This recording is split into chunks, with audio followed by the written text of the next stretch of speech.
Whistleblowing and the act of exposing wrongdoing in any organization, from government, corporation, healthcare to civil society organization, is a fundamental cornerstone of just free and safe society we all aspire to live in. At the conference, you will hear from scholars, practitioners, policymakers, and whistleblowers themselves. You will see that despite the various experiences and perspectives you will hear about over these 2 days, they all share an equal commitment towards the truth and pursuit of sharing the knowledge, and importantly, they care deeply of the implication of whistleblowing to everyday people and everyone here in Canada and abroad. This massive undertaking wouldn't have been possible without the support of many people who have volunteered their time and the sponsor who have shared their resources. Pamela and I secured funding from the Social Science and Humanities Research Council for this event in February 2020. As you can imagine, our timeline had to change and adapt. So we are extremely glad to be here, finally here today. We also got incredible support from Carleton University and the Faculty of Public Affairs. They run a research series that aimed to bring researchers and community together. So I encourage you to really look and follow the event. I have to say that I'm always so grateful to work in an environment so supportive of bringing researchers and the community together. I would also like to thank especially Avi Himanshu Purohit, our conference coordinator, for incredible work and assistance. I would like now to introduce Pamela Forward, the conference co-chair, to say a little bit more about Whistleblowing Canada Research Society. Pamela? Thanks very much, Paloma, and hello, everyone, and a very warm welcome to this long anticipated event. As Paloma said, I'm Pamela Forward, founding director and president of Whistleblowing Canada Research Society and co-chair of this conference. And lucky for me, Paloma was also my former supervisor from my mature student days, shall we say, not so many years ago. And I'm forever grateful, Paloma. Whistleblowing Canada was incorporated as a nonprofit in 2019 and is a registered charity. So you can see we're young, but we are mighty, thanks to all of our volunteers. Our purpose is to advance education on the whistleblowing phenomena through research and to share results publicly. This knowledge will inform public policy dialogue and development. We research, we educate, and we advocate. So we're finally gathered virtually, pandemic notwithstanding, and I'm so thankful to all of you who enthusiastically supported and agreed to participate as speakers, as moderators, and attendees. I think we can safely say that this is a historic event as the first conference on whistleblowing ever to be held in our country, and we planned for it not to be the last. I echo Paloma's words of gratitude to Carleton University and its leadership and staff and the Faculty of Public Affairs and the School of Public Policy Administration, along with the Social Sciences and Humanities Research Council for their sponsorship and support. We're also very pleased and honored to have retired General Romeo Dallaire as our keynote speaker today. And for tomorrow, Assistant Deputy Minister Martin-Bariteau from the Office of the Auditor General of Canada will wrap up the conference at 3:15 p.m. He'll be speaking for 15 minutes on whistleblowing as a governance control from his perspective as senior officer under the Public Servant Disclosure Protection Act, and also the Office of the Auditor General's mandate in relation to receiving complaints about the Federal Public Sector Integrity Commissioner. After his talk, there'll be questions and answers and then an open discussion amongst attendees. So there's a lot to learn from each other over the next few days, and a lot of work to be done afterward to make progress on this file so that Canadians can finally be proud of how we in our organizations treat good people who tell the truth to try to protect us, and in truth, everything we hold dear. So with that, I'm going to turn things back to Paloma, who will start proceedings by reviewing the rules of engagement and introduce our first moderator so we can get started. Paloma. Thank you, Pam. So in terms of rules of engagement, as a conference on a hotly debated topic, I'm sure that a lot of people have strong emotions, strong feelings. We would all appreciate that the speakers are not interrupted, and that after, during the question period and questions, you will either raise your hand or fill in on the bottom of your screen. You have a question and answer, and we will try to proceed in an orderly fashion. If you experience any issues, technical issues, please email Avi. Her name is on the welcome message as you enter the conference website, so feel free to email her. Other than that, you will see that after each panel, the session will close. And if you go back to the main welcome space of the conference, there are going to be other rooms open, such as a lounge or a room where you can interact with other people here at the conference. I hope you will explore these kind of cool technology to have a really more collaborative experience. And on this note, I'd like to welcome Carroll Boydel, who is our moderator for the first panel. Carroll, I would invite you first to maybe tell a bit about yourself and then invite speaking about your panel. So thank you, everyone, and let's have a great conference. Good morning, and thanks, Paloma, and thank you everyone for joining us, especially if you're on the West Coast. And I'm coming from BC, and it's early morning, so I'm excited again to be able to attend conferences like this and see you all, even though it's virtual today. So my name is Dr. Carroll Boydel. I am an instructor at Kwantlen Polytechnic University in the Department of Criminology, and my research interests are about anybody who discloses information about wrongdoing. So that could be eyewitnesses, that could be jailhouse informants, and also whistleblowers.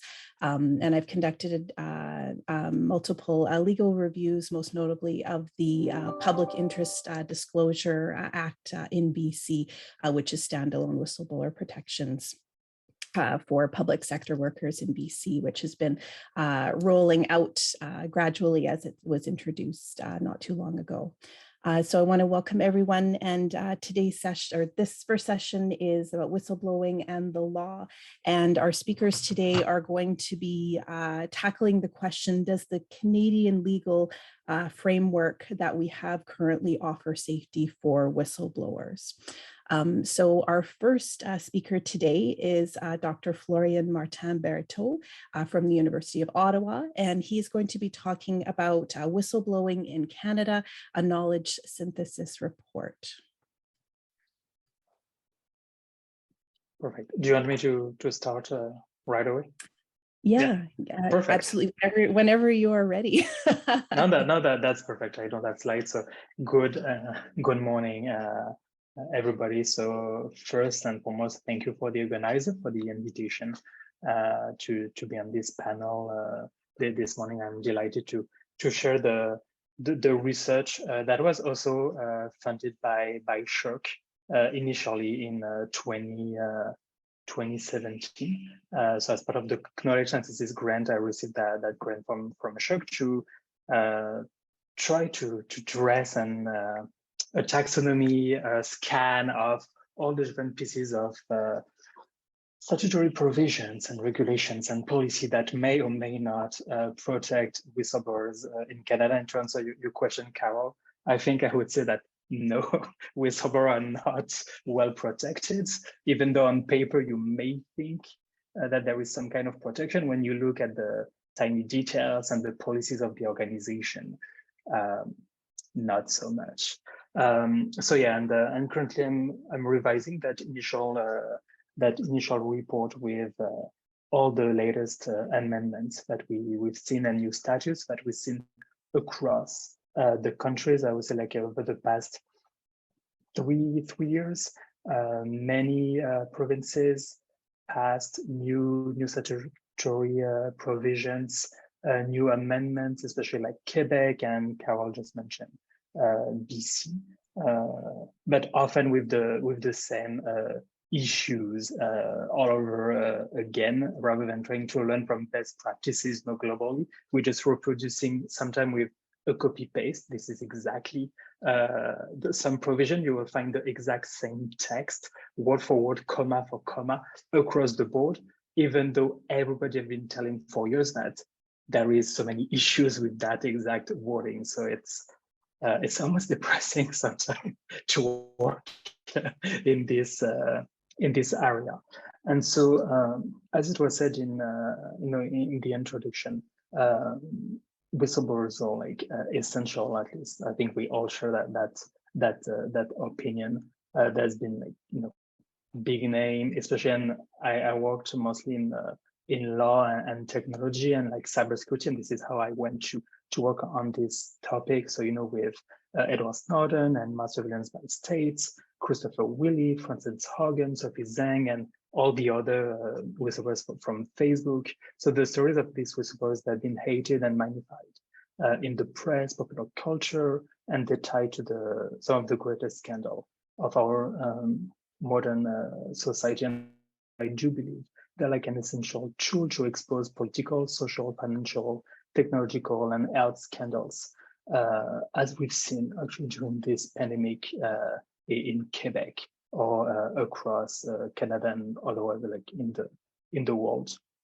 And extensive research have shown that in both public and private sector, whistleblowers are one of the most common, if not the most common source of reporting fraud, corruption, and other forms of wrongdoing when internal controls are inadequate or ineffective. And so that protection is essential to ensure an open, fair, and safe society in our global and interconnected world. Whistleblower protection could encourage reporting of anti-competitive behaviors, illegal tax and financial practices, as we've seen, or with the increased use of AI and other autonomous systems in public administration or organization. They could help to shed a light on some of the wrongful practices in those organizations. But for protection to be working and for those people to be able to report to the proper instances, or if possible to the public, the protection needs to be encoded in a clear legal framework, complemented by clear information on the limits of the protection and the procedures in place to enable those disclosures. And this is not something that exists in many countries, and Canada is clearly lagging behind in all sectors, to the point that often whistleblowers are presented as a threat to national security, especially when you think of whistleblower in technology, or even now, like in the health sector. But we're at a point in Canada where like NCERA, which is the National Oversight Agency, felt compelled last year to send an official letter to the Attorney General of Canada, highlighting the dramatic state of Canada's framework and practices regarding whistleblowers, especially in the indigenous communities and the forces, and considering it was actually putting Canada and the indigenous community at risk if we were not correctly protecting whistleblowers, saying that they were like necessary for the sake of the country. So there might be a momentum at the moment. We will see. We haven't seen much reaction from the Attorney General office, but one can hope. So in Canada, like in the field, there is no general framework protecting whistleblowers. It's a series of legislation, often divided between the public and the private sector, and we'll come back to some of those issues. Some you have like uncertain legal framework that can be effort from a patchwork of legislation at the federal, at the provincial level, and within the public sectors. In some provinces, you have like a series of different statutes depending on your status. Same in the private sector, often with specific regulation for health, etc. And it's very hard to read, even for lawyers. There is very often like reference to other sections, to other statutes. It's quite of a nightmare.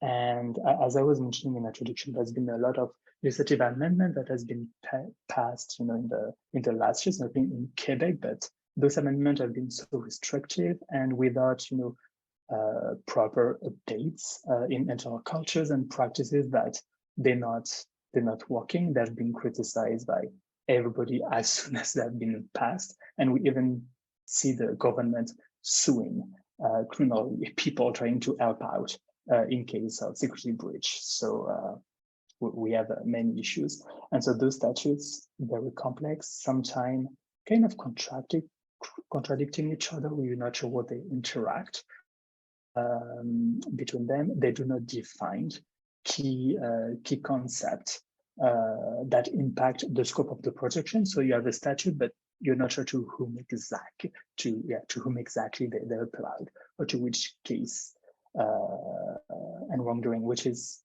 an issue, from a rule of law perspective, but so just to an access to justice perspective. Most whistleblowers cannot pay a team of 10 lawyers to work for a week to try to understand the limits of the law. So in my opinion, it's a bit scandalous. And so beyond the report in access to justice objective with my team over the past years, we try to index all of those protection and make them available in a plain language ish, with links to the forms, to the procedures on the new website, so info-whistleblowers.ca.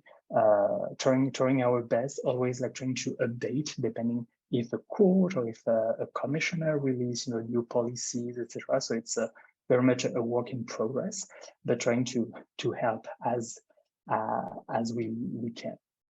And so maybe to highlight in a few more minutes some of the key issues in the different statutes. And the word on the street is that some statutes might soon be amended. So let's hope for those kind of amendments. So one of the first issues, in my opinion, is protected person.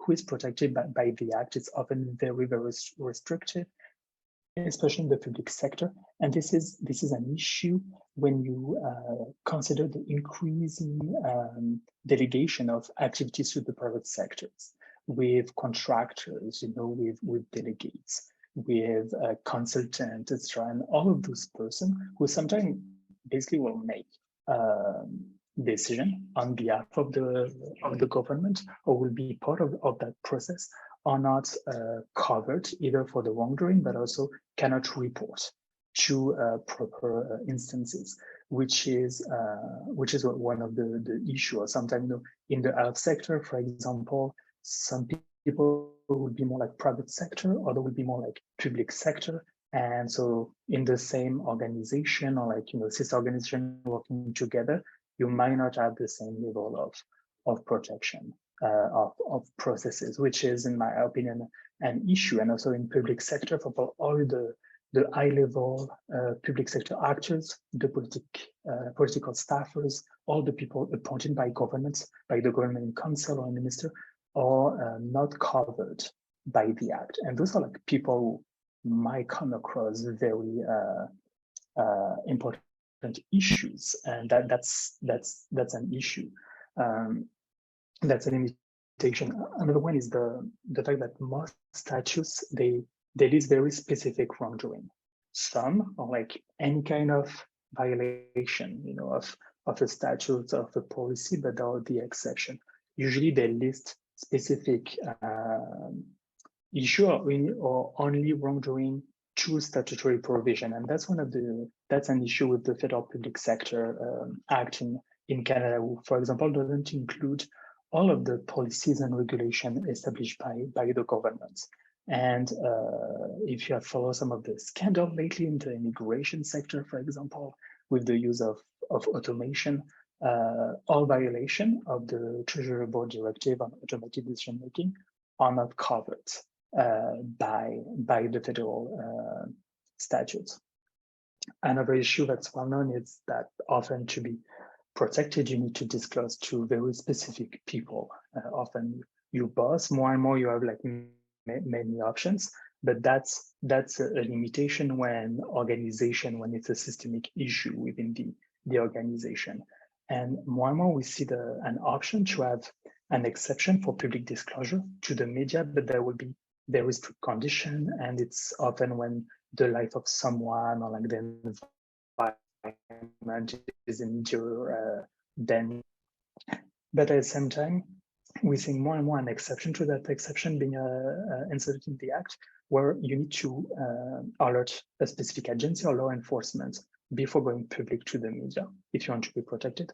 But that agency can direct you on what you're going to say, on how you're going to disclose it. And so effectively, they could direct you to not disclose, even though you were supposed to be protected by the Act. So this is some of the key limitation. And another one, and I know that some people involved in the conference have commented on this before, is that disclosure often protected if they're made under good faith and or reasonable belief. And that's a concept that has been highly criticized because bringing some flexibility, but also a lot of risk, it's a high threshold to be able to demonstrate good faith. So even the House of Commons report in 2017 had recommended to repeal such a requirement, but it had yet to be done. But personally, I don't even think that good faith or reasonable belief would be like the correct threshold, because usually at the same time the Act have another threshold that states that making a knowingly false or misleading disclosure prohibits you is prohibited, and also doesn't afford you any kind of protection under the Act. So I would think that would be a proper threshold, as long as you're not knowingly making a false or misleading disclosure, you should be protected. This way you don't have too much risk. Disclosure, important issue. But one thing I would like to flag, and I've been discussing this with many colleagues, and I just can't believe this, and that's kind of like my public service announcement. You might know that a few years ago, following CUSMA, the criminal code was amended to provide a criminal protection of trade secrets under Section 391. It's a copy-paste basically from the US without the safeguard that exists in the US under the Devine Trade Secrets Act. And the issue is that without any kind of statutory exception in the criminal code or amendment to the Federal Act, basically all of the statutory provision that exists currently in Canada to protect whistleblowers are moot, because very often practices will be covered by trade secrets with vendors, with tools, with software, with algorithm, etc. And then if the whistleblower might be protected against reprisal of civil liability, but they could still be subjected to criminal pursuits, fine and imprisonment, should the information being disclosed subject to trade secrets, including for competition law, etc., which we know is a big issue in Canada. And so in my opinion, it seems like very urgent to fix this, to make sure that there is an exception to Section 239. Otherwise, we're going to end up with, basically in practice, no protection. And Hey, beyond, Florian, sorry to yes, interrupt you. yeah. We're getting close to the end of your time. Do you have any just a few remarks to wrap up? Because we just Yes. want to make sure that we have time for all of the panelists. But you're doing a wonderful job of doing a great overview, and I was just wondering if you have any final. Perfect. Yes, I was actually going to my last last thought. Perfect. So Wonderful. perfect. Yeah, and like, so we don't have we don't do a good job so for protecting whistleblowers, but the best protection relies on their anonymity, and governmental and parapublic agencies seem to discount that parameter. For years, I said was retrieving information through unsecret forms. Many authorities, and will not name and shame them just in case they're like on the call, but I do this in my report. They request information by email, which is the worst idea ever to protect, a whistleblower, especially as they don't even flag to people that they should use a personal email. And most people don't know that their work email will be monitored.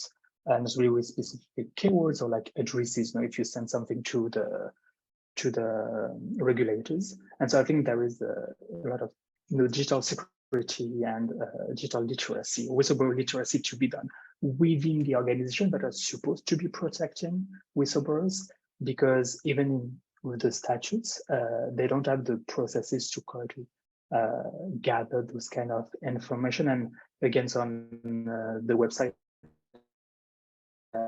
my team, we security researchers provide best tips and the do and don'ts for whistleblowers when they want to disclose information in our new fully digital context. So I invite you to go check them out. And with this, I'm done. Sorry if I went.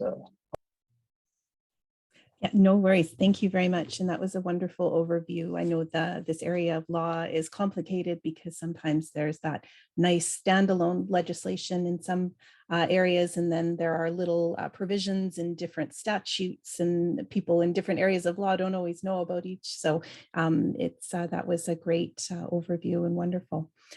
So next up, we have Tom Devine from the Government Accountability Project in Washington, D.C. And Tom is going to be discussing Canada's threat to freedom of speech, Trojan horse whistleblower rights. So welcome, Tom.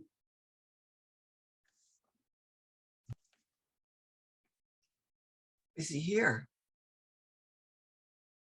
There he is. See you. Thank you very much for having me this morning. Sorry, I had a little trouble getting on with the computer. I'm going to be discussing Canada's whistleblower law in the context of global free speech legal revolution that we're having for whistleblower protection. When I first came to the Government Accountability Project in 1979, the United States was the only country in the world that had a whistleblower law. A national whistleblower law. Great Britain was the next one, and close to 20 years later. And now we have 47 nations with national whistleblower laws.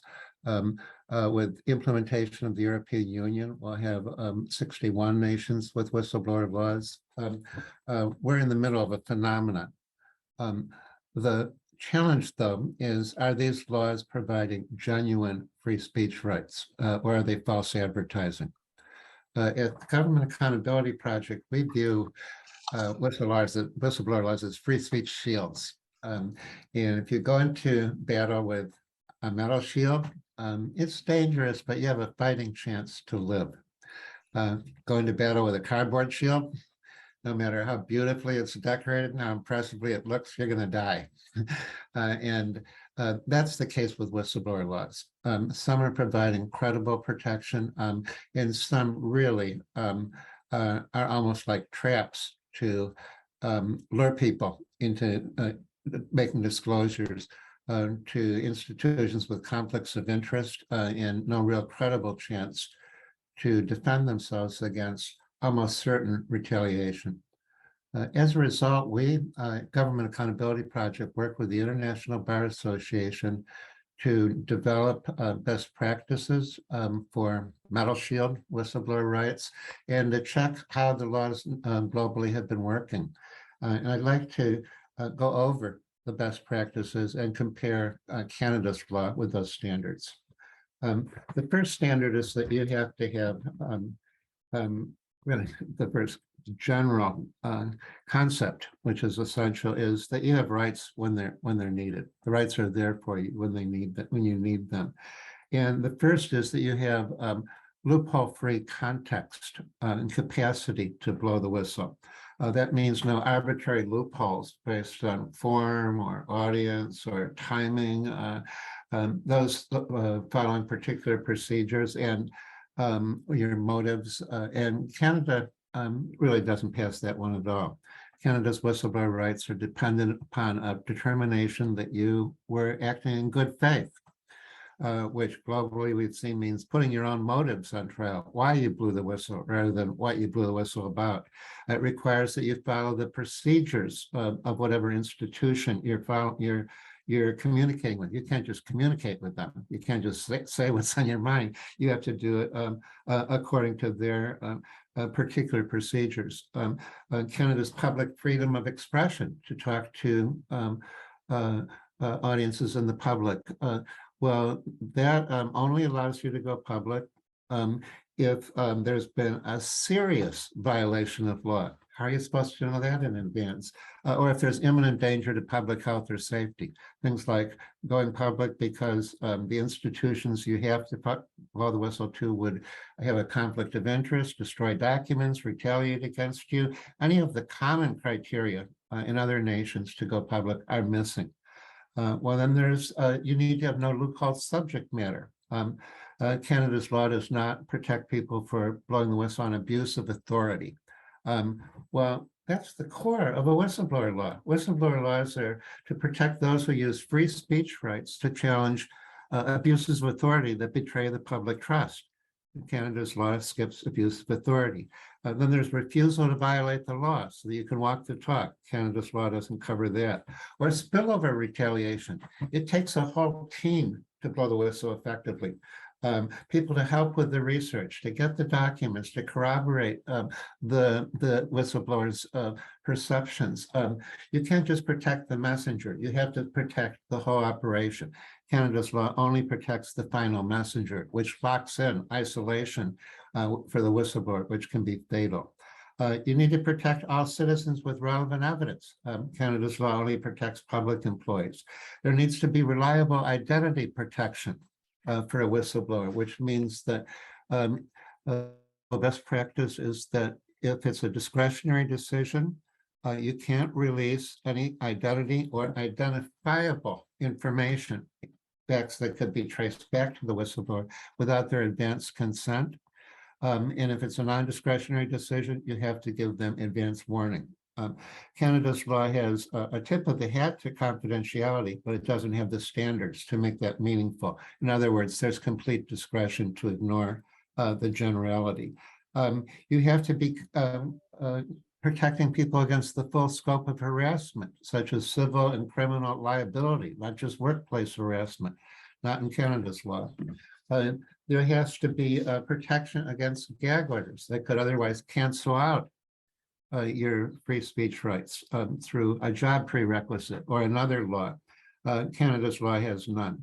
There needs to be essential support services from an administrative office that'll help educate you and guide you on your rights and provide the necessary support. Well, Canada has a public service integrity commissioner. That person is actually a gatekeeper with almost absolute discretion. Not to investigate a whistleblower's charges, not to protect their identity, and they have to approve that you'll be able to have a due process option to your rights, that you can go to a tribunal and seek a day in court, and they don't do it. As a matter of fact, there's only since 2005 been 2 decisions under Canada's whistleblower law, and only 8 cases, one involving 3 or 6 whistleblowers, made it to court since 2005. It's so bad there that the judges in Canada's tribunal invited me up to Ottawa to brainstorm with them about how they could get some work to do because the commissioner would never refer any cases to them. Well, that sort of leads into the next basic criteria for best practices. Forum. Can you get a genuine day in court? Well, as I just pointed out, not unless the commissioner allows you to, and that's only happened 6 times. Alternative disputes resolution to settle cases without conflict, one of the most effective vehicles in the United States, not in Canada's law. Burden of proof, the rules of the game to decide how much evidence you need to win or lose. That's the bottom line for whether your rights are viable or not. It's not even mentioned in Canada's whistleblower law. Statute of limitations, you need at least 6 months and generally a year or longer to find a lawyer, to know your rights have been violated, to find a lawyer, to prepare a complaint. You got 60 days in Canada. If you win your case, you have to be made whole. That means you're no worse off than before you blew the whistle. Not in Canada's law, because they don't have the ability to compensate you for all the intangible consequences of whistleblowing, such as destroying your reputation, pain and suffering, all the things that don't have a bill but destroy your life. Well, there's a cap of $10,000 for destroying your life in the Canadian whistleblower law. Interim relief, these cases can take years. The 2 people who lost, it took over 2,500 days for them to lose their cases. But if they had won, it probably would have been too late by that time. You have to have temporary relief while the case is dragging out. Attorney fees, so you can afford your rights, not in Canada's law. Transfer preference, so you don't have to go back to work for the boss you just defeated in a lawsuit if you happen to win, not in Canada's law. Personal accountability. Well, Canada's law says that you're subject to discipline, but there's no particular standards, burdens of proof, process to carry that out. Again, it's just up to the commissioner who's never instituted it. Credible corrective action channels. That's the point of whistleblowing, is to make a difference. Canada's law is silent on that criteria. And finally, review. Review because nobody gets it right the first time. That's the one criteria out of 20 that's in Canada's law. That the law would be reviewed for effectiveness. Unfortunately, when the Canadian Parliament tried to do that tardily, but they made an effort to do that, the report wasn't even published. There hasn't been any review of Canada's law. That's why this law is tied with Lebanon for the world's worst whistleblower law. There's a lot of work to do.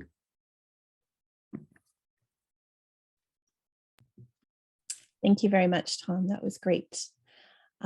So next up, we have Mary Inman, who is a partner at Constantine Cannon.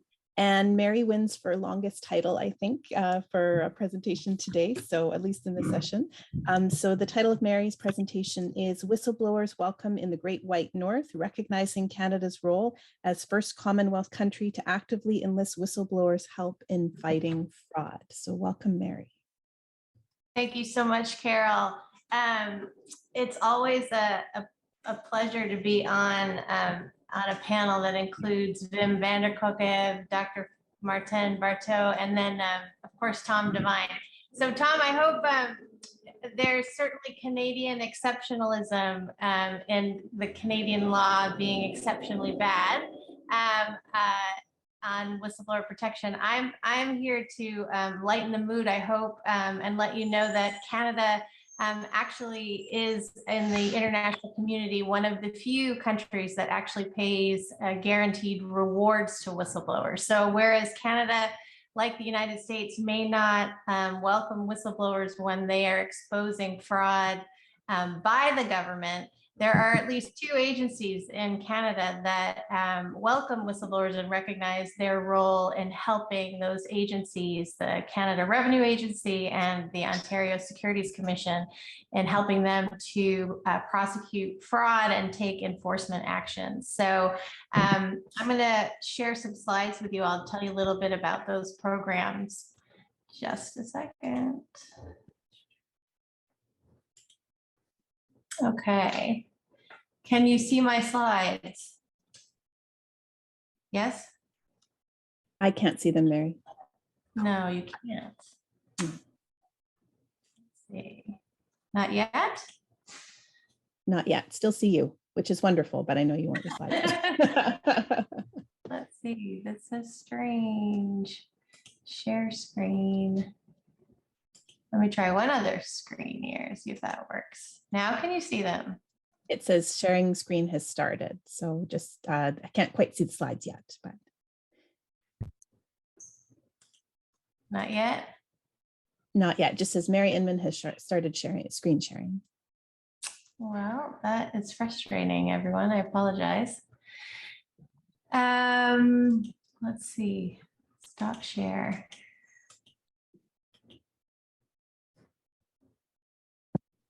Well, apologies. I will just go without my slides. So let me just tell you a little bit about the program. So in Canada, what do I mean by a whistleblower reward program? What I mean are programs that basically don't sit in employment. We're used to the idea of whistleblowers as an employment law concept, which is that if you're exposing fraud or wrongdoing or violations of the law, your employer takes adverse action against you, demotes you or fires you or denies you a promotion, that you have rights to individually to protect yourself against retaliation.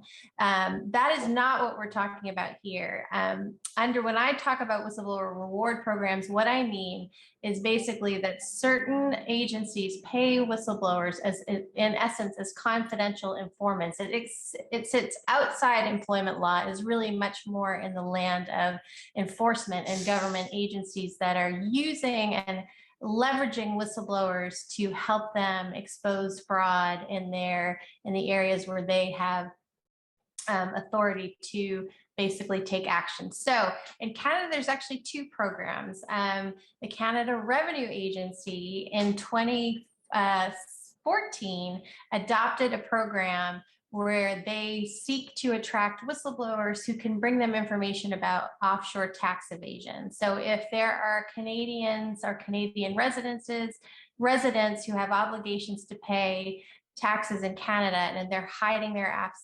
assets offshore, then the Canada Revenue Agency has a special program where they will pay whistleblowers between 5 and 15% of any amount that they recover. So if the whistleblower gives them a roadmap to certain Canadians avoiding their tax obligations overseas and they impose a fine of a certain amount, the whistleblower is entitled to 5 to 15% of that fine, the amount that's imposed. And the recognition there is really that in bringing this information to the government, the whistleblowers undertake significant risks. As we've heard today from Professor Martin-Bariteau, we know that whistleblowers can suffer not just retaliation, but often career-long blocklisting. So basically, you may never receive a job again in your industry once it's known that you basically have the scarlet W and are seen as a whistleblower.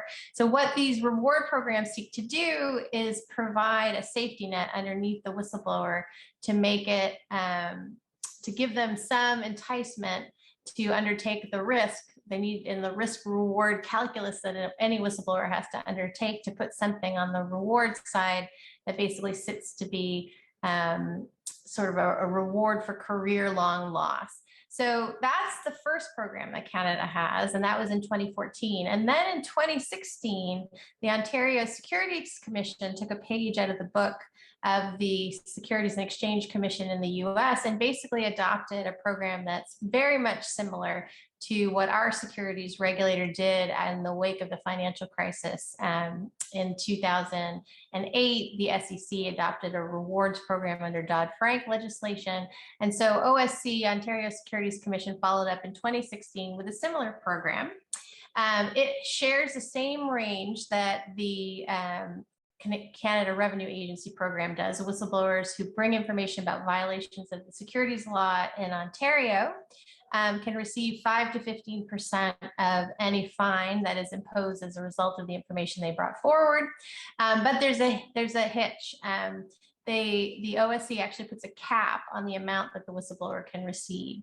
So that cap is $5 million Canadian. So you can receive 5 to 15% up to a limit of $5 million Canadian.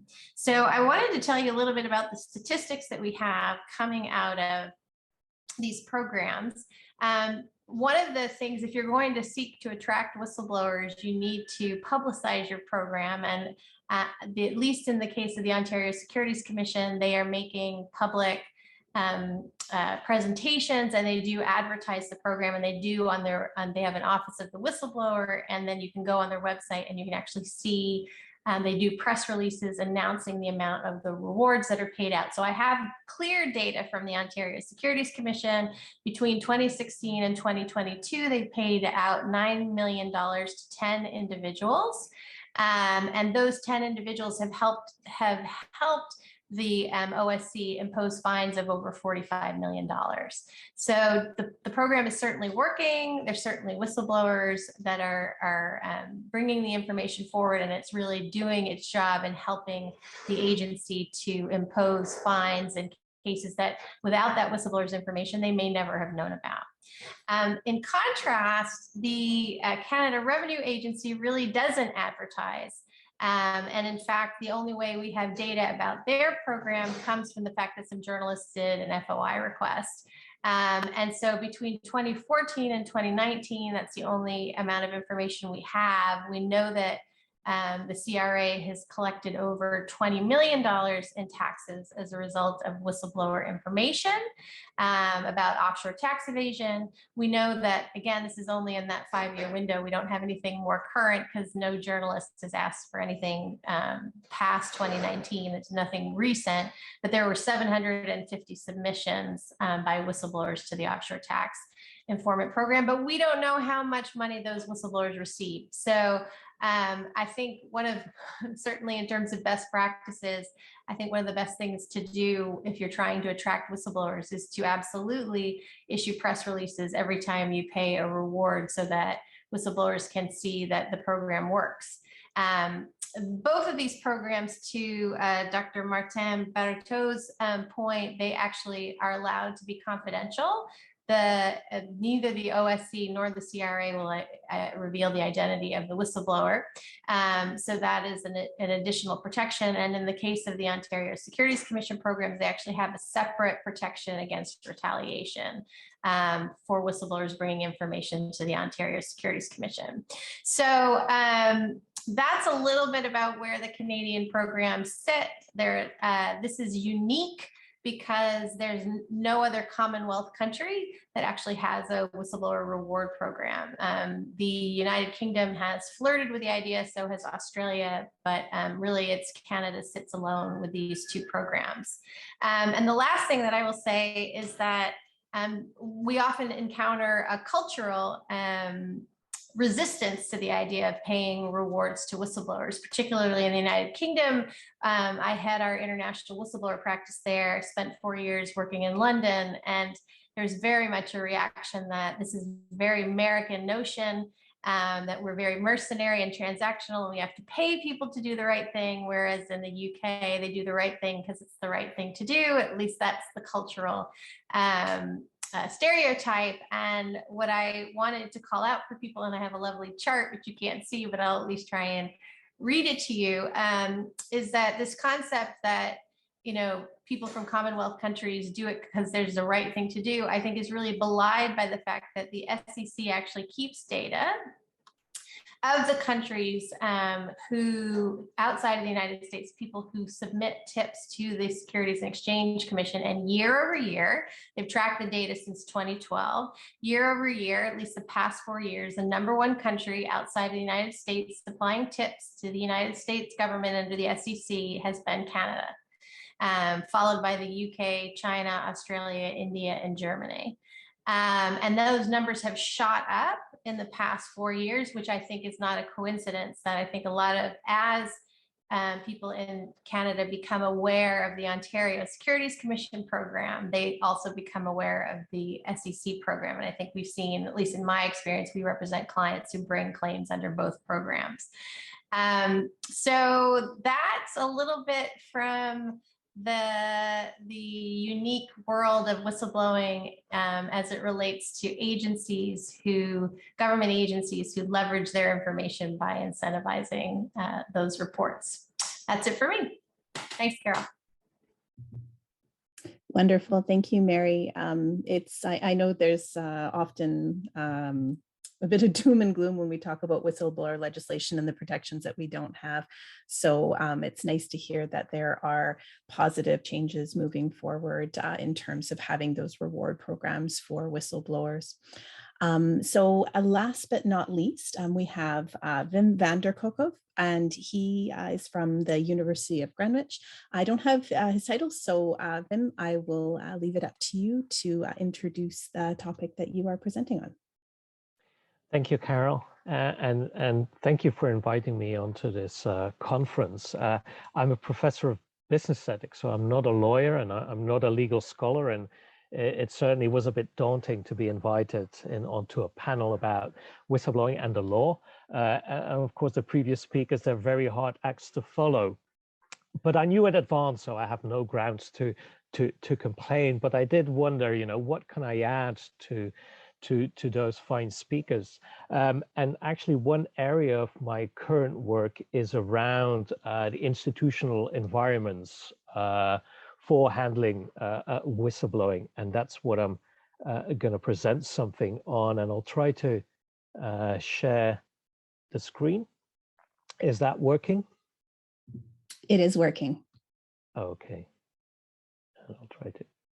Okay, so the now what I mean with institutional environments around whistleblowing is there's a set of different functions of handling whistleblowing, or different services, if you want, provided to those who blow the whistle. One, of course, is the set of support functions. That could be legal support, but it could also be psychosocial support, or it could be support with making sure a whistleblower gets to the right agency or gets to the right journalist. So support functions.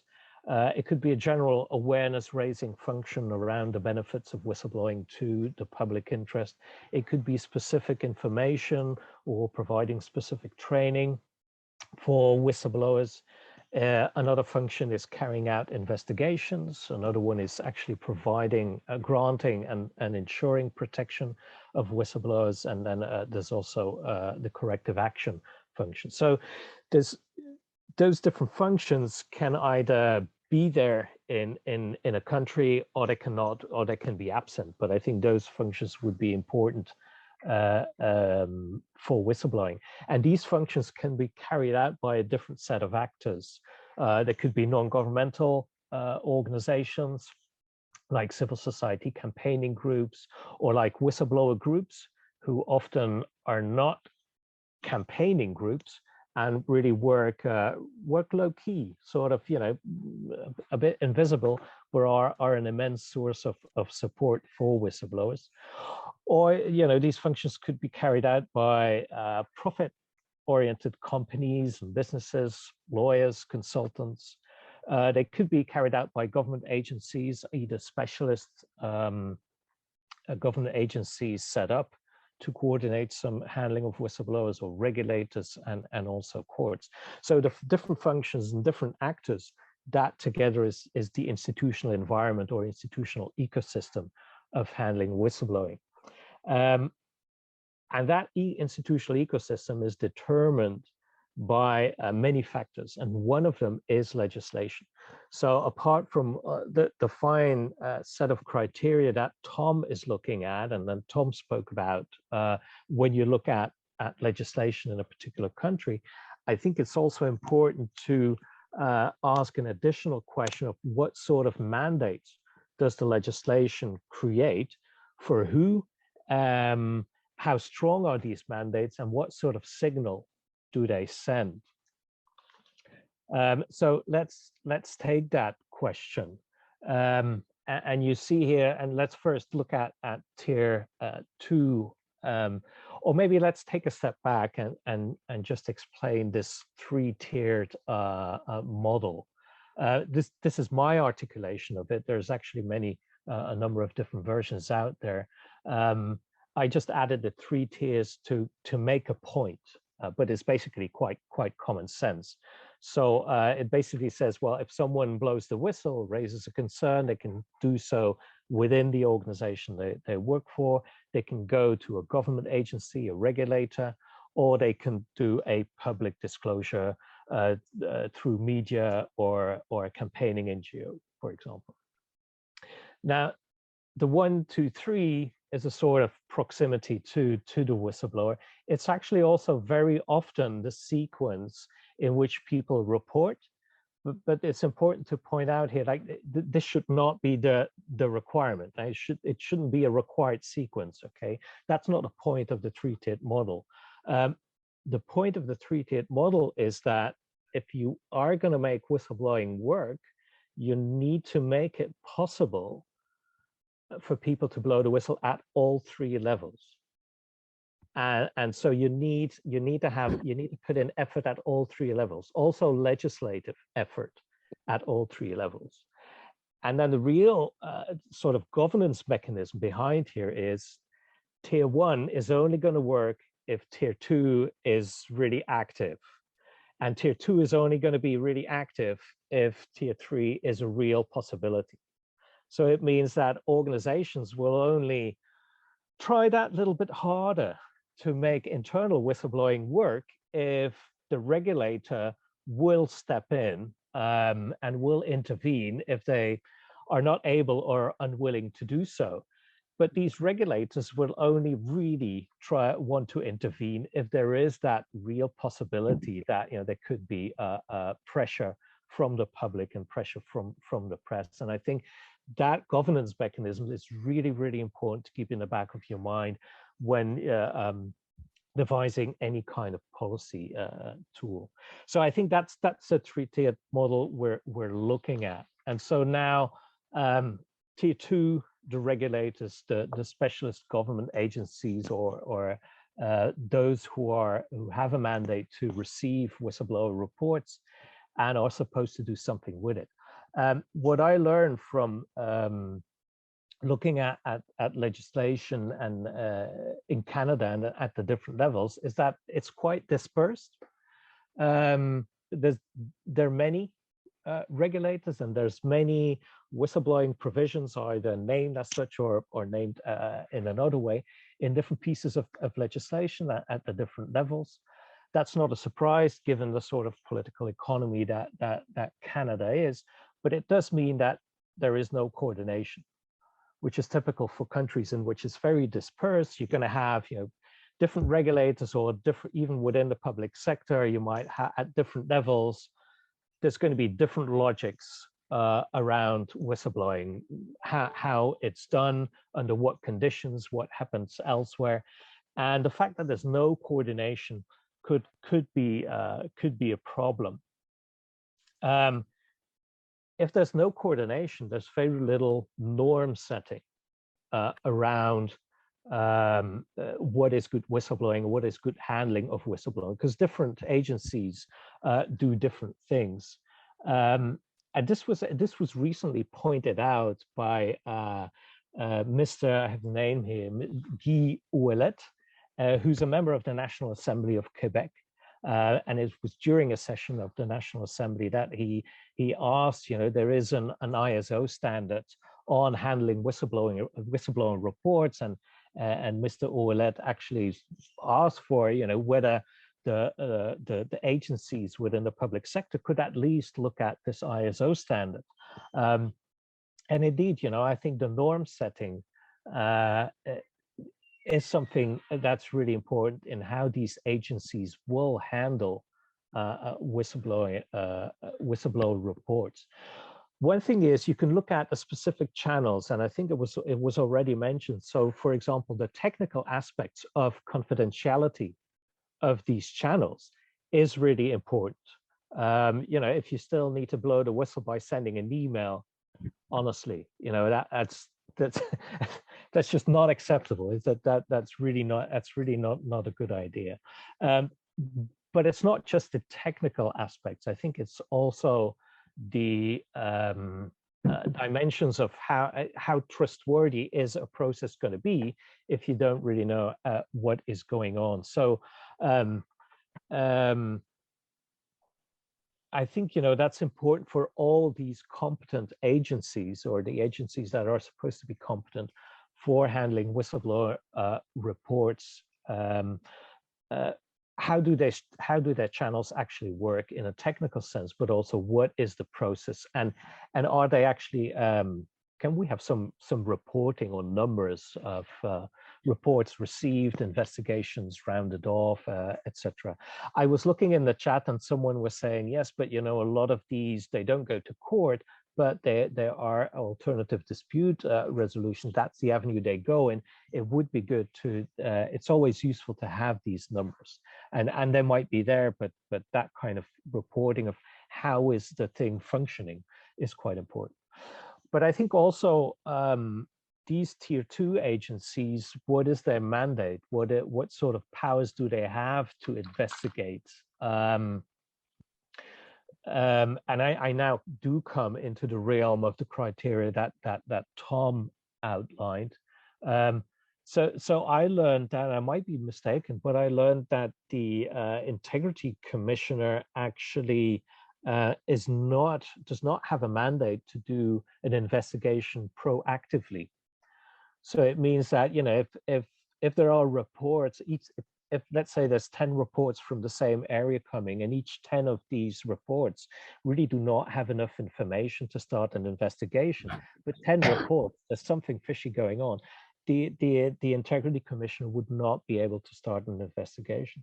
So, and that's a problem, but at least that's how I read it. So you need to have, of course, you need to have someone who wants to fight the good fight, but even if you have someone, they need to have mandates that allow them to do that.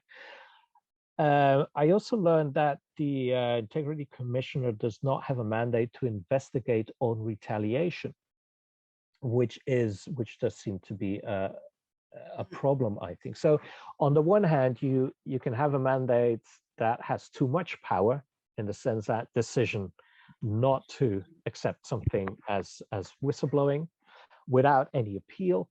On the other hand, not enough power, because you can't start an investigation proactively, or you can't investigate on retaliation. So those things are actually important in terms of what sort of ecosystem does legislation create in the mandates it stipulates. Are we going to have approachable recipients for whistleblowers, or are we creating gatekeepers towards whistleblowers? And finally, can they actually give protective status to whistleblowers, and to what extent can they do that? I think that's really important at tier 2. If they need to send out a signal that they can't just be purely reactive, but they need to have some proactive possibilities as well. But there is more, and I think whatever these tier 2 agencies, what their mandate is going to look like, is really going to have an effect in terms of the norm setting functions. So in general, we would expect that these agencies would create some awareness around the public interest benefits of whistleblowing, but that they would also be able to provide advice to tier 1 organizations on proper handling. If they don't seem to be functioning themselves, it does send a signal to any kind of private or public employer as to, there's no real external pressure to get your internal whistleblowing right. And so there will be very few organizations who really put in the effort. And this is where this governance mechanisms of the 3 tiers really come in. Now, what is needed, in my view, what is needed? I think 2 things. One, it's that burden of proof reversal that Tom, I think you referred to that, but it is really important. The burden of proof cannot be on the whistleblower. It needs to be on the organization. And the organization needs to evidence that whatever detriment a person suffered, it is in no way related to them blowing the whistle. Now, in the context of the EU directive, because there is that reversal burden of proof, one thing I've noticed is that a lot more compliance officers now have actually asked me, so, what are we going to do now? And I thought, oh, now you're waking up. But indeed, it's that reversal of burden of proof. And of course, once you reverse it, you'll need a framework. Employers will want a framework and will need a framework to say, how do we evidence that? And there will always be this residual thing. So this is actually the reversal of burden of proof is sort of the stick to get managers try a little bit harder to get their internal whistleblowing procedures actually working and actually trustworthy and of course also effective in terms of hearing and protecting whistleblowers. So I think that reversal of burden of proof is really important in getting tier 1 organizations, employers to work. And I think the second part is protection for public disclosures, because that is going to set the pressure on the government agencies, on the official tier 2 recipients of whistleblowing. Because basically, I think you can understand if someone blows the whistle publicly, yes, they are blowing the whistle about something that happens in their workplace, something they've witnessed or they have inside information on. But it is also, if it's a public whistleblowing, it's already, I think, a failure of government agencies. It's a failure of regulators. Even if the whistleblower didn't go to them, it means that maybe they're seen as being too slow, inactive. It won't matter anyway. And so any kind of public whistleblowing is an indication that, well, actually regulators could be doing better. So I think that is certainly an area which we need to look at. I understand from Professor Martin-Bariteau that there are some provisions, but they are not adequate. They're not realistic from the point of view of a whistleblower, and so that is also a point of attention. I'm sorry, Vim, we're coming to the end of your time, and I see there's a lot of, wonderful, perfect. I love it. That's wonderful. Thank you. So we have quite a few questions that are going into the Q&A. So I know we have a chat and we have a Q&A. The best thing would be for if you have a question to type it into the Q&A, because my chat is blowing up. I don't know about yours. So there's a lot of questions going back and forth. So what I'm going to be looking at in terms of addressing or getting the questions to the panel is looking at the Q&A. So if you have a question, I've seen a couple of the questions already in the chat, but I think we'll deal with the Q&A. And then if we have time for a live Q&A where you can turn on your microphone and your camera and ask a question, we'll do that afterwards, but I think we'll do the questions that have been asked already. So for the first question, this is from Marianne Knight. What happens when law enforcement falsely claims that there, one, is no evidence when the fraud is ongoing and proof is in writing, and two, that the matter is not one of public interest, even when it involves fraud of hundreds of thousands of provincial tax dollars intended for 389 autistic children on a wait list for life-altering therapy in Ontario? So this looks like it's a question for anybody on the panel.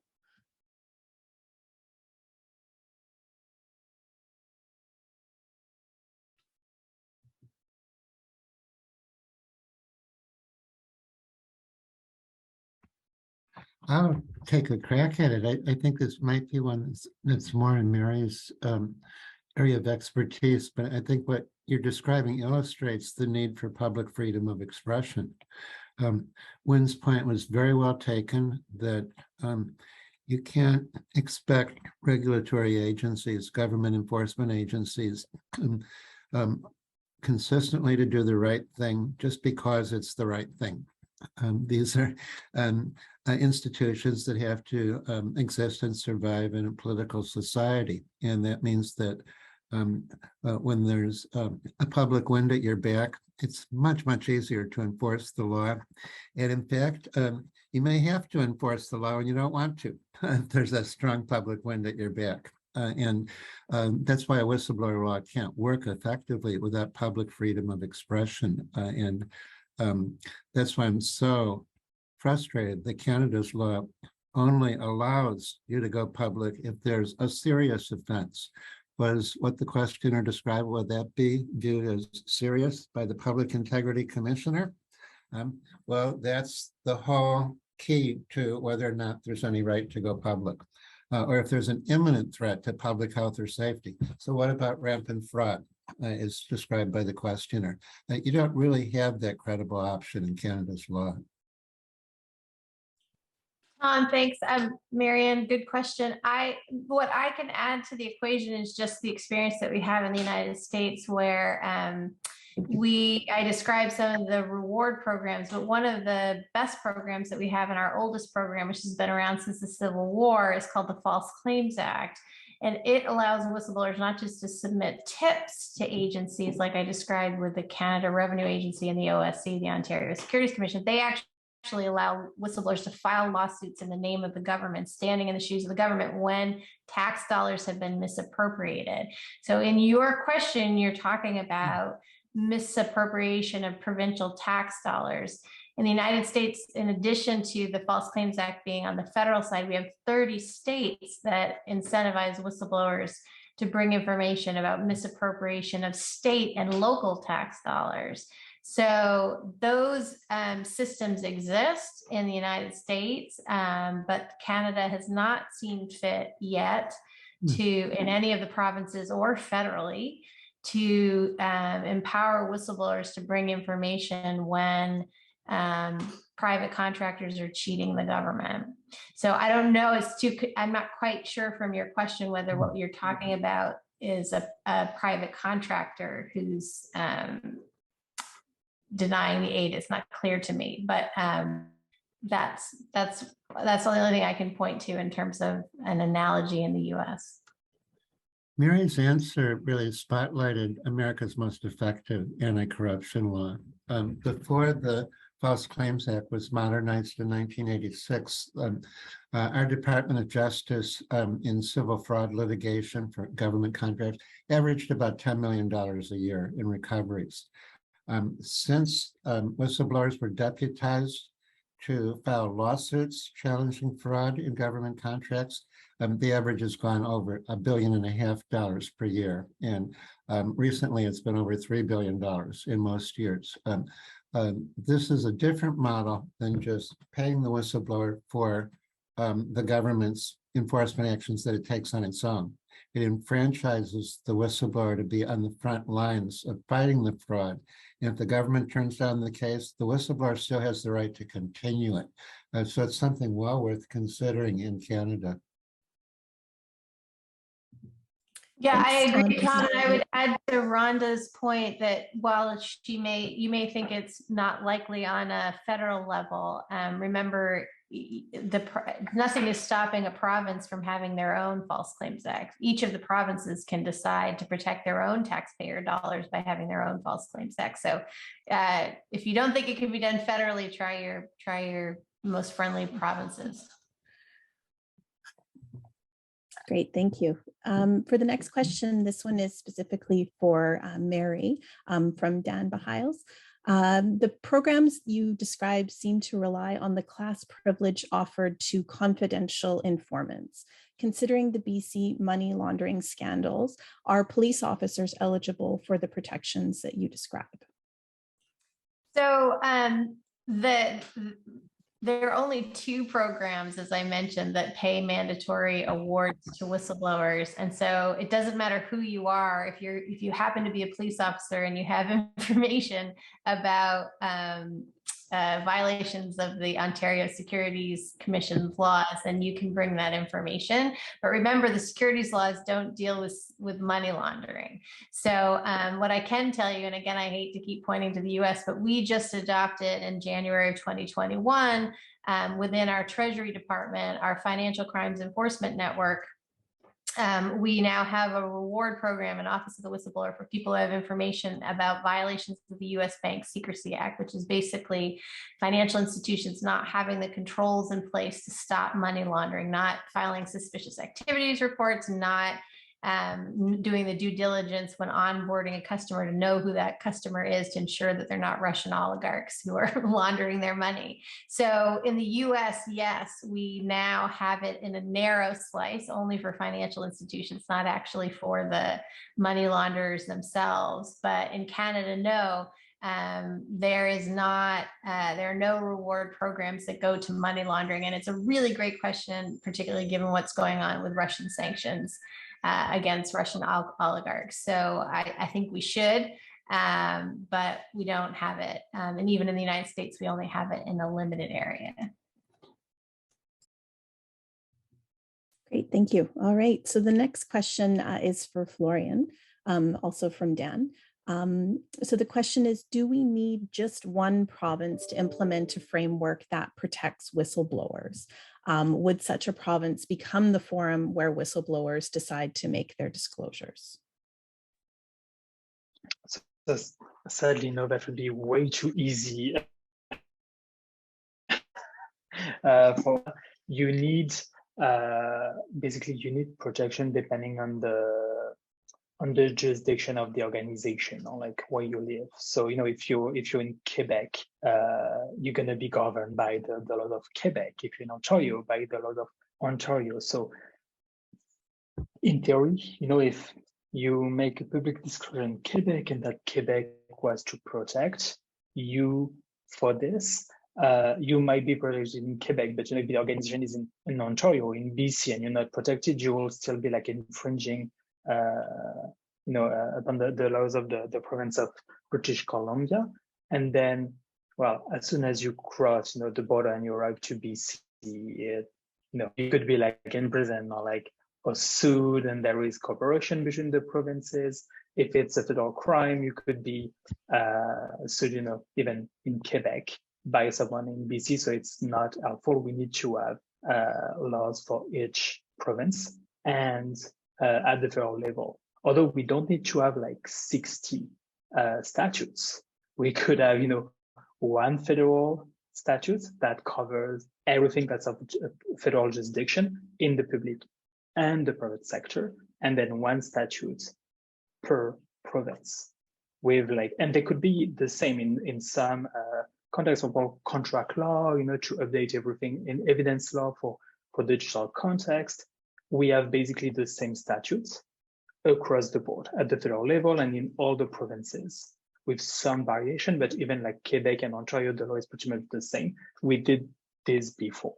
So that's something we could do if we want to, but not sure governments want to. Great, thank you, Florian. Okay, the next question, it looks like it's coming from a joint account. It says Carmen and Auliana. So the question here is, the mental health ombudsman or the conflict management offices, do they learn about business ethics?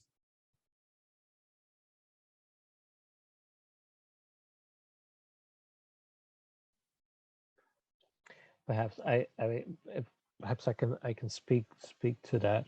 I don't know if these particular people learn about business ethics, and even if they do, business ethics is quite a container thing. But what I wanted to answer this is that, to give you an example of when we were developing the ISO standard, and we were talking about having a system that is trustworthy for the whistleblower is, and you would, and one of the aspects that then comes in is feedback, giving feedback. And they're talking to a number of compliance people, they were saying, oh yeah, we give whistleblowers feedback, and you say, oh really? Well, how do you do it? And they would say, well, if they report something, they get an automated message back saying, we've received your report, and then 3 months later or 4 months later, we close the case, and we send them a message saying, okay, the case is now closed, thank you. And you're saying, well, where's the feedback? And they say, well, it's automated. And so, but this is not meaningful feedback. If you imagine yourself in those shoes, the signal it sends is like, you're not important, it's not relevant, and we're not going to tell you anything what we did with it. We probably didn't do anything with it.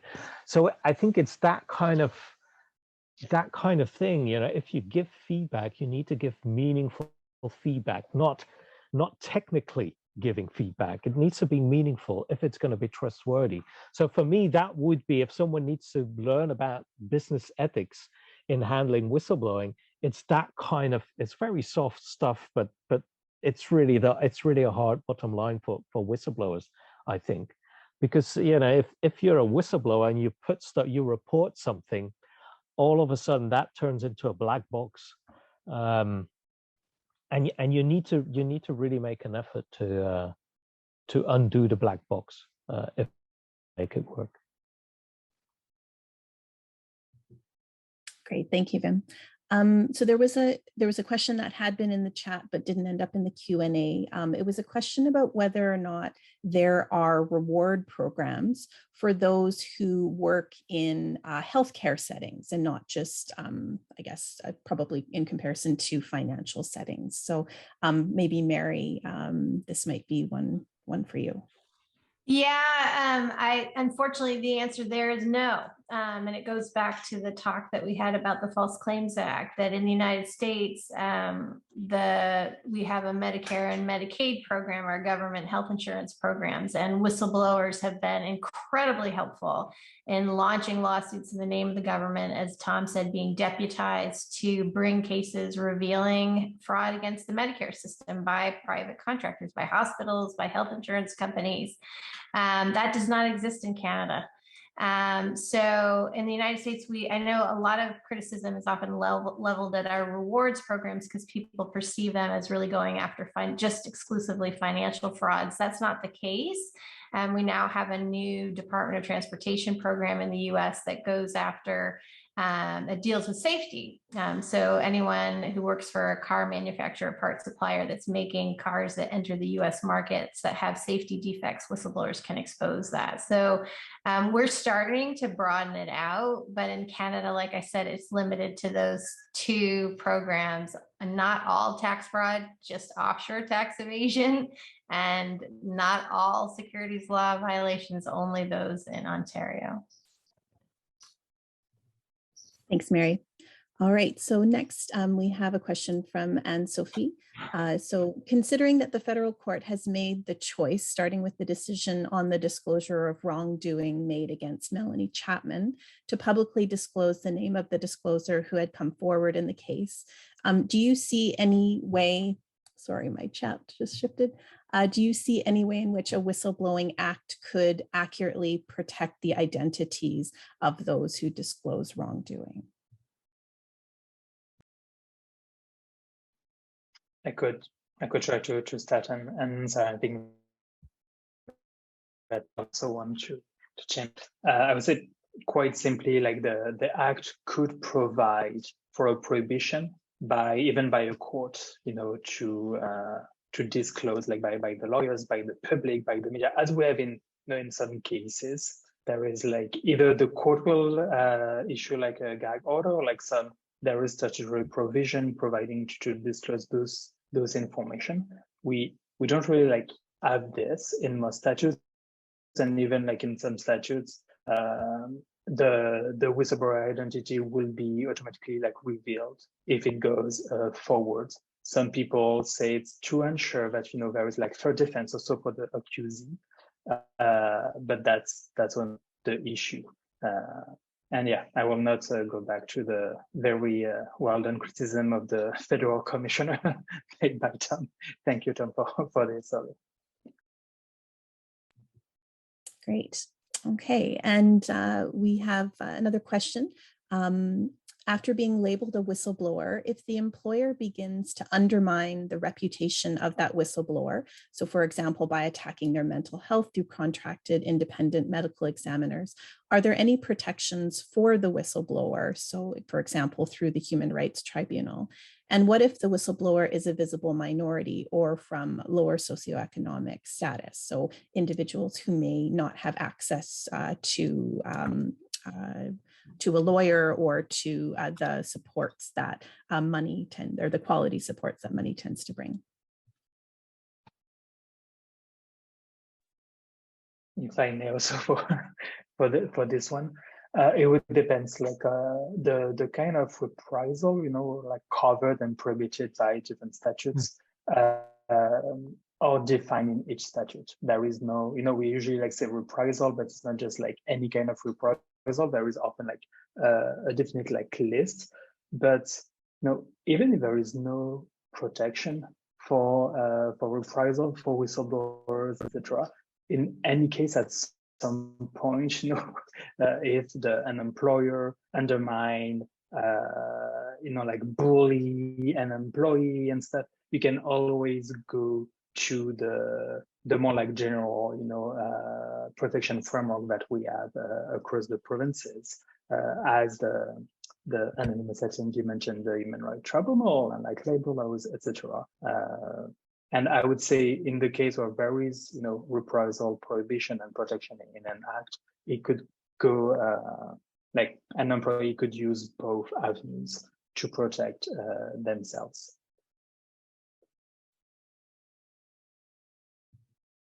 Can I, if I can add to that, I don't know to what extent I add to it. Maybe coming from a totally different angle and just speaking from in the UK perspective.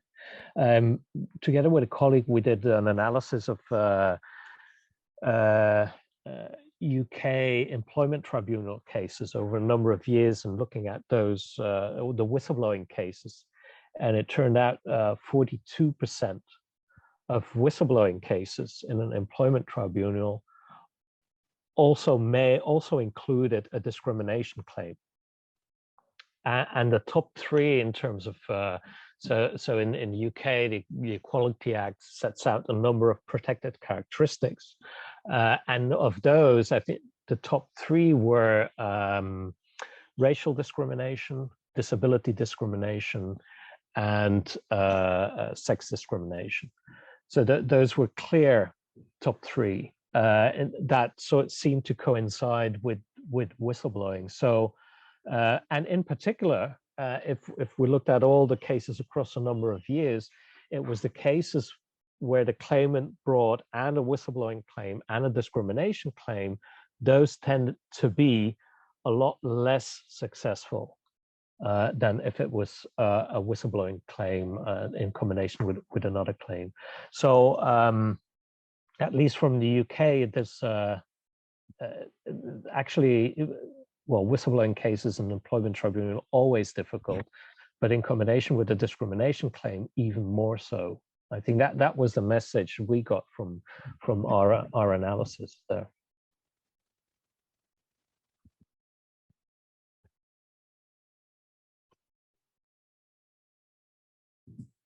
Great. Yeah, and I think it's a great question because we know that often when someone blows the whistle, often the organization that they work for, if they don't like what they've said, they will try to capitalize on any vulnerability that the person has. So they're incompetent in their job, they have mental health issues, and they often will use those things against them. So it's an important question to raise.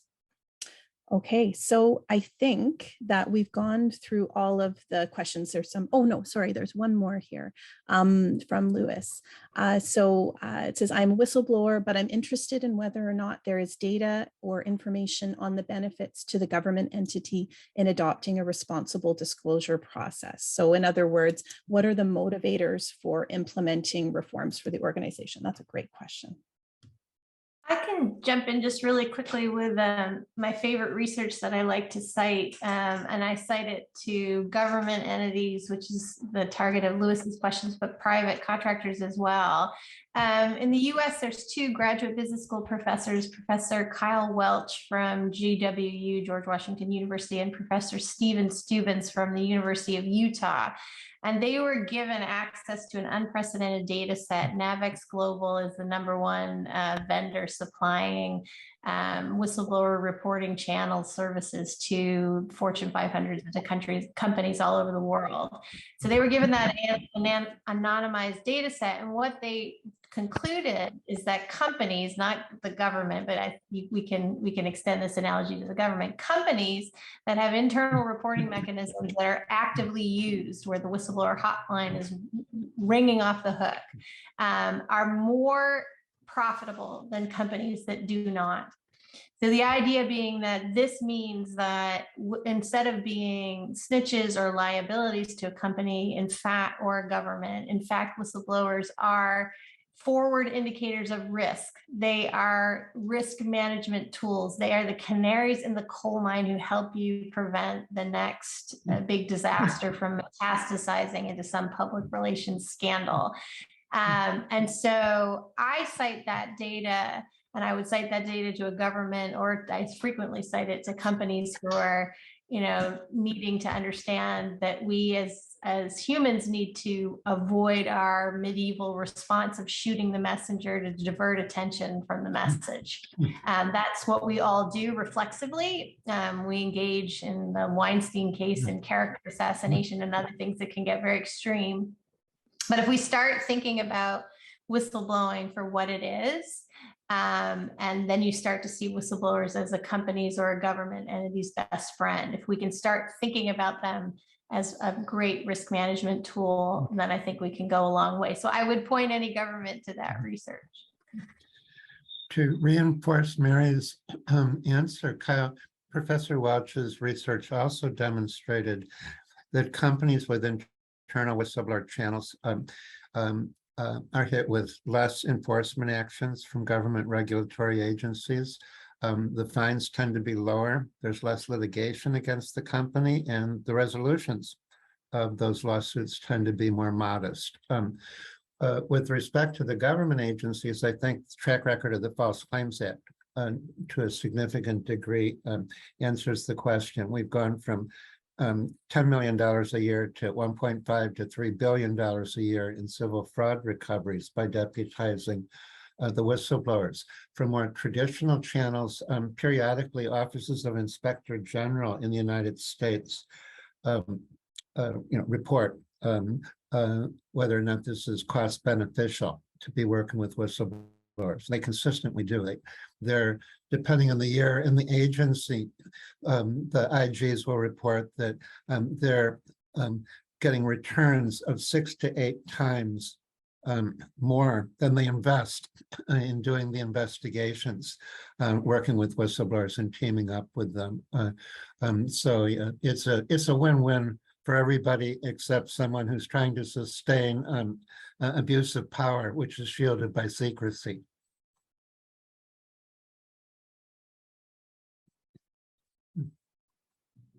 Great. Yeah, I think it's important for organizations to understand that even though there may be people who are reporting wrongdoing within the organization, knowing about the wrongdoing will strengthen the company, being able to avoid issues and having that, just in general, that speak up culture so that people know that if you do something wrong, it will be reported. So that's wonderful. So I think we are, and Lewis said, perfect answer. Thank you, Lewis. So we are at the end of our session, and I know that there are a number of individuals who probably have additional questions and might want to get into the conversation a little bit more deeply with some of our presenters. And I just want to thank everybody who submitted questions. It's really early on my side of Canada, so I'm glad to see it's a lively conversation. But I know there's some whistleblowers in the crowd. There's some individuals who want to get more in depth with these things. So what I would invite you to do is to join either one of the networking lounges, so the one for whistleblowing in the law, or the coffee break session, so you can chat more with individuals who are attending the conference. And then we'll take a little bit of a break, and then we will reconvene at 10:45 Eastern Standard Time, which is 7:45 in BC. And we will talk a little bit more about whistleblowing. But thank you to all the panelists, and thank you to the people who asked questions. And we'll see you in the next session.